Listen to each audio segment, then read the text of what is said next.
ایک اور جو انڈیا کا رویہ ہے، پہلے وہ UN کے پاس جا رہے ہیں اور وہ کہہ رہے ہیں یس وی ایگری ٹو اٹ کہ ان کی رائے کے تحت فیصلہ ہونا چاہیے اور ہم کروائیں گے. پھر وہ نہیں کرواتے. پھر 2019 میں وہ اپنے آئین میں تبدیلی کر کے غضب کر لیتے ہیں اور اس سے پہلے وہ تواتر کے ساتھ ہی کہہ رہے ہیں یہ بائی لیٹرل، یہ ہمارا دونوں ملکوں کا معاملہ ہے، تیسرا کوئی بیچ میں بات نہ کرے. بالکل. بہت ساری چیزوں سے بہت اسموتھلی ڈاکٹر صاحب گزر جاتے ہیں. اس میں بہت ساری ڈبیٹ ہے، اس میں بہت ساری کنٹروورسی ہے اور دونوں طرف کے بہت سارے نیریٹیوز ہیں.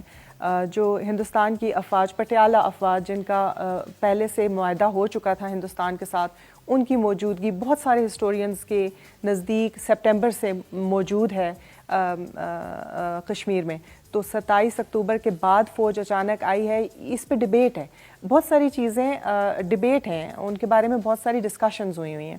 اینی ویز ہم جو بات کر رہے تھے، اسٹیٹ نے فوج موو کی ہے. پاکستان بھی ایک آزاد ریاست تھی، پاکستان نے فوج موو نہیں کی. پاکستان کی فوج موو نہیں ہوئی. جو لوکل انڈیجنس لوگوں کی موومنٹ تھی، پونچھ سے جو ریوولٹ تھا، وہ ریوولٹ اگست 23 سے شروع ہو چکا تھا. نیلا بٹ کے مقام سے لوگ آلریڈی ریوولٹ کر چکے تھے. بعد میں بالکل قبائلی جو لوگ ہیں وہ مدد کے لیے وہاں پہ آئے. جیسا کہ میں نے آپ سے کہا، اس کا اچھا امپیکٹ ہوا یا برا امپیکٹ ہوا یہ ایک علیحدہ بات ہے. اس وقت کا رواج یہی تھا. اس وقت لوگ ایک دوسرے کے خلاف فوج کشی کرتے تھے، لڑائیاں کیا کرتے تھے. یہ جو نیشنز ہیں، ان کا نیا نیا کانسیپٹ تھا اور ایسے نہیں ہے کہ لوگ ایک دوسرے کے خلاف فوج نہیں بھیجا کرتے تھے. لیکن پٹیالہ فورسز آلریڈی کشمیر میں موجود تھیں بہت سارے ہسٹورینز کے مطابق. تو جو ہم یہ سمجھتے ہیں کہ جو انڈین کلیم ہے کہ 27 اکتوبر کو جب قبائلی آ گئے اور جو لوٹ مار ہوئی اور مختلف باتیں ہوئیں، اوریجنلی تو وہ مدد کے لیے آئے تھے پر اس دوران بہت انفارچونیٹ ایونٹس بھی ہوئے. That's right. لیکن ہم نہیں مانتے ہیں کہ یہ اس کے رزلٹ میں آیا. ہم سمجھتے ہیں کہ بھارت نے اسے، ہندوستان نے اسے پریٹیکسٹ کے طور پر استعمال کیا، ایک بہانے کے طور پر استعمال کیا. ہمیں گرداسپور کی ڈویژن 3 دن کے بعد دوبارہ آپ کو نظر آتی ہے کہ پاکستان سے لے کر انڈیا کو دے دیا گیا. اٹ کلیئرلی شوز کہ وہاں پہ کوئی نہ کوئی ایسی بدنیتی موجود تھی اور ایک سوچ ان کی موجود تھی کہ انہوں نے کیا کرنا. It was a planned sorry activity. This is what we believe. ایک اور بات یہ کہ اس وقت جو 1946 کے الیکشنز میں زیادہ تر سیٹیں مسلم کانفرنس کے پاس تھیں، 19 سیٹس، اور ہم سمجھتے ہیں کہ وہ سواد اعظم تھی اس وقت. انہوں نے پاکستان کے قیام سے قبل قرارداد الحاق پاکستان پیش کی تھی، منظور کی تھی. نیشنل کانفرنس نے اس موقع پر کوئی بڑی بات بیان نہیں کر سکے تھے. انہوں نے ویسے بھی الیکشن سے بھی بائیکاٹ کیا ہوا تھا. تو یہ جو الیکشنز تھے، اس میں الیکٹڈ ممبرز مسلم کانفرنس تھے جنہوں نے الحاق پاکستان کی قرارداد منظور کی تھی. میری اپنی رائے ہو سکتا ہے پاکستان کے ساتھ ہو، آپ کی نہ ہو، آپ انڈیپینڈنٹ رہنا چاہتی ہوں، ڈاکٹر صاحب ہندوستان کے ساتھ ملنا چاہتے ہوں. ہم کشمیریوں میں سے کسی کی کوئی بھی رائے ہو سکتی ہے، لیکن یہ فیصلہ میں، آپ، ڈاکٹر صاحب، ہندوستان یا پاکستان نہیں کر سکتا کہ ہمیں کیا لگ رہا ہے. یہ تبھی ہوگا جب یونائٹڈ نیشنز کے جو ریلیونٹ ریزولوشنز ہیں ان کے تحت ایک امپارشل اور فیئر پلیبسٹ ہوگا. تب میں ڈیسائیڈ کروں گی اور میں بتاؤں گی کہ میں کس ملک کے ساتھ رہنا چاہتی ہوں. رائے شماری ہوگی، پتہ چلے گا اکثریت کیا فیصلہ کرتی ہے، کیا چاہتی ہے. اور اس سے پہلے ہم شاید سیمپلنگ کر سکتے ہیں، اپنی رائے بنا سکتے ہیں، مگر وہ رائے حتمی نہیں ہو سکتی. ہندوستان بھی کیونکہ یہی کلیمز کرتا ہے کہ جب ہم کسی الیکشن میں شامل ہو جاتے ہیں، جو لوکل باڈیز کے الیکشنز ہوتے ہیں یا جو لوکل گورننس کے سے ریلیٹڈ اسٹیٹ الیکشنز ہوتے ہیں، تو وہ بھی ہمیشہ یہ کلیم کرتا رہا ہے کہ اس سے ثابت ہو گیا کہ کشمیری عوام ہندوستان سے علیحدہ نہیں ہونا چاہتے. لیکن ابھی تک جب ہمارے بچے وہاں پر، ہمارے بھائی مارے جاتے ہیں اور ان کو ہم کسی پرچم میں لپیٹ کر اگر دفناتے ہیں تو اس کا مطلب ہے ہم اپنے سینٹیمنٹ کا اور اپنی ریزنٹمنٹ کا اظہار کر رہے ہیں. تو یہ فیصلہ ہم نہیں کر سکتے، یہ فیصلہ پلیبسٹ ہی کرے گا. اچھا، جو میں نے آپ سے سوال کیا تھا اس کے بارے میں ضرور بتا دیجیے کہ جب انڈیا یہ کہتا ہے یہ تو بائی لیٹرل معاملہ ہے، یہ ہمارا اندرونی معاملہ ہے، یہ تو ہمارا جو ہے گھر کی بات ہے، آپ کے کیوں کسی پلیٹ فارم پہ کیوں وہ شنگھائی یا کسی بھی اس پہ وہ پاکستان بھی جب وہ آئے ہیں تو انہوں نے کہا جی ہم خیر سگالی کے طور پہ آئے ہیں، ایشوز پہ بات نہیں کریں گے ہم. فرح، آپ نے بالکل ٹھیک کہا. ہندوستان ہی وہ پہلا ملک تھا جو مسئلے کو جس نے انٹرنیشنلائز کیا، وہ لے کر گیا اس کو یونائٹڈ نیشنز میں، اور وہاں پہ انہوں نے وعدہ کیا کہ جو کمیٹی آف دا ورلڈ نے فیصلہ کیا ہے ہم اس پہ عمل درآمد کروائیں گے. بعد میں ہم نے دیکھا کہ یہ ٹائم گین کرنے کا صرف ایک ٹیکٹک تھا. انہوں نے پہلے تو نہرو صاحب کی ہزاروں سپیچز ہیں جس میں انہوں نے کہا ہے کہ ہم فورسڈ میرجز میں اور فورسڈ انیکسیشنز میں یقین نہیں رکھتے، مگر بعد میں یہ ثابت نہیں ہوا.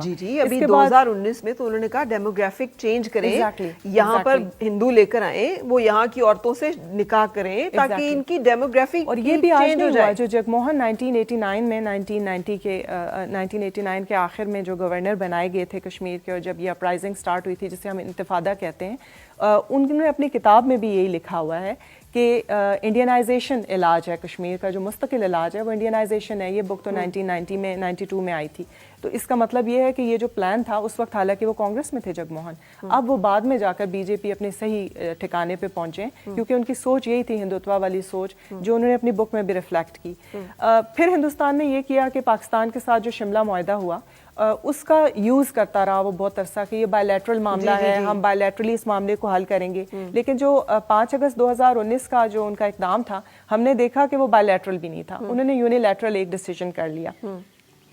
ان ساری باتوں سے پتہ چلتا ہے کہ ہندوستان کی جو نیت ہے اس معاملے میں کبھی صحیح ہی نہیں ہے. پاکستان کے بارے میں ہم یہ کہتے ہیں کہ جو ہمارا یونائٹڈ نیشنز میں کیس ہے اس میں انڈیپینڈنس کا انفارچونیٹلی آپشن موجود نہیں ہے، لیکن پاکستان کے آئین میں 257 ڈاکٹر صاحب زیادہ بہتر بتا سکتے ہیں، اس میں یہ لکھا ہوا ہے کہ جب اس پلیبسٹ کے نتیجے میں اگر کشمیری پاکستان کے ساتھ ملنے کا فیصلہ کر لیتے ہیں تو بھی پاکستان کے اور کشمیر کے درمیان میں کیا ریلیشن شپ ہوگا، وہ آٹونومی چاہیں گے یا نہیں، یہ ڈیسائیڈ ہم کریں گے کشمیریوں کی مرضی کے مطابق.